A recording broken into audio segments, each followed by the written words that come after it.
कि नैहर के पकाते बाड़े खिलाड़ी रे उहे मजा चाहता रे आके ससुरार रे कि टाइट बाटे जवानी लटकबे करी। तो लड़की गई है अरे कि देवरा से काम लागी अटबे करी, अरे ढूंढिया चटाई तो चटबे करी। आपके घर में माँ बहन है ना? सब है ना? हाँ? सुनती है गाना?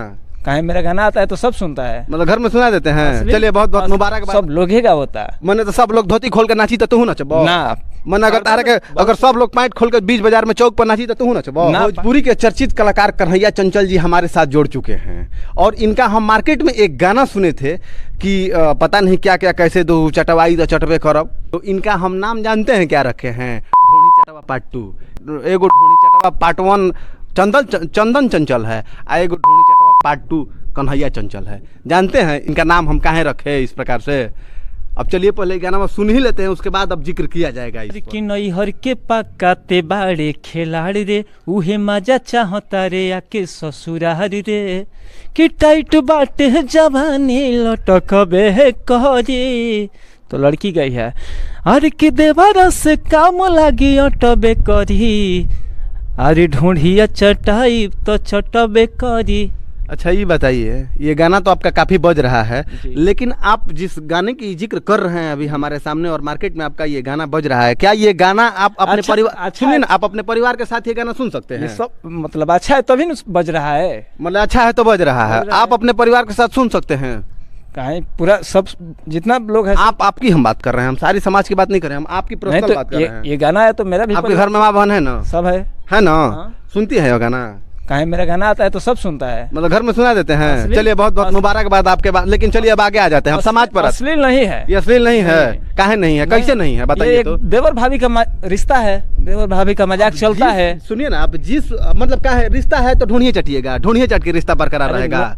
अच्छा गाना गा के नहीं देवर भाभी का। अच्छा। भगवान श्री राम थे और लक्ष्मण जी थे, और जो लक्ष्मण जी अपने सीता माता को मतलब भाभी थी सीता माता, लेकिन वो माता समान उनको मानते थे, जो पैर के सिवाय अपने ऊपर देखे ही नहीं थे पूरी जिंदगी। और आप कह रहे हैं कि ढूंढिए चाट के हम रिश्ता को बरकरार रखेंगे। तो नया काम हम कैले नहीं, ये तो सब लोग गावता, सब लोग ही गावता। मैंने तो सब लोग धोती खोल कर नाची तो तू नचबो ना? मन अगर तारे के अगर सब लोग पैंट खोल कर बीच बाजार में चौक पर नाची तो तू नचबो ना? पर्दा में बानो अश्लील नहीं खे, सब सुनाता। ढोड़ी जन छील कितना बाजल? अच्छा ढोड़ी जन छील दो तो उस कितना उसको टॉर्चर किया गया था। आपको भी अगर टॉर्चर किया जाए तो सही है ना? कहीं आप गाली नहीं दीजिएगा। उस देखिए हम उस गाने पर बात कर रहे हैं, लोग गाली दे रहे हैं पत्रकारों को।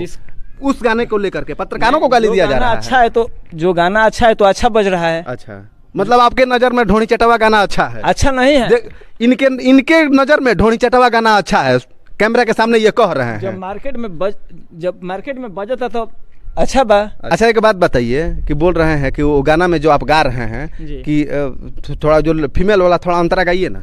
अरे की ढोड़ी चटाई तो चटबे करी, उससे पहले वाला काहे काट के गा रहे हैं? अरे कि नैहर के पकाते बाड़े खिलाड़ी रे उहे मजा चाहता रे आके ससुरार रे कि टाइट बाटे जवानी लटकबे करी। तो लड़की बोली है इसमें अरे कि देवरे से काम लागी अटबे करी। मैंने अब रुकिए ना यहीं पे, मैंने देवरे से काम लागी अटबे करी आ देवरा ढोणी चटबे करी। मैंने काम लगे काम केवल लगेगा ढोणी चटने के लिए, नहीं और काम है ना। देवर भाभी का हमारे समाज में ऐसा रिश्ता है देवर भाभी का कि उसको माँ और बेटे का दर्जा दिया गया है। साहब आप गायक हैं, इस तरह से आप बेतुकी बातें मत किया कीजिए। खेसारी लाल नहीं गया है? खेसारी लाल गया था ना कि आवो बोलूँगा कटहर के काट लेखा उठ भइल फाट के आवो बोलूँगा मुलायम कद चाट के। अश्लील ना हो जब उतना लेवल पर बने। पवन सिंह गई कि तारा गोही ढोणी में बियर डाल देगा, बियर डालने वाला चीज है ढोणी। अब एक बात बताइए हमें कि क्या अगर कोई एक आदमी आगे आगे जा रहा है और वो गलत इंसान है तो उसके पीछे सारा समाज हमारा गलत ही रास्ते पर जाएगा? अभी भोजपुरी के धरोहर लोग मान रहे हैं पवन सिंह खेसारी लाल को लोग। तो इसका मतलब कि अगर बड़े कलाकार ये गाना गाना छोड़ दे तो आप लोग छोटे कलाकार ये गाना गाना ऐसा छोड़ देंगे? एकदम क्लियर है? फाइनल हमारे कैमरे के सामने और माइक के सामने कहिए हाँ हम छोड़ देंगे।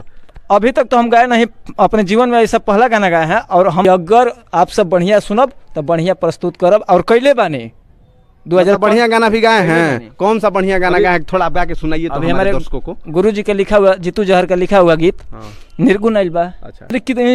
ऊंचा ऊंचा महल बना लो, बड़का गेट लगा लो, अरे कि अंदर बाहर सगरों से तू सही गुताला लटकाल कि धन दौलत तो आज रही जाई हो जे बुलावा सजनवा के आई हो।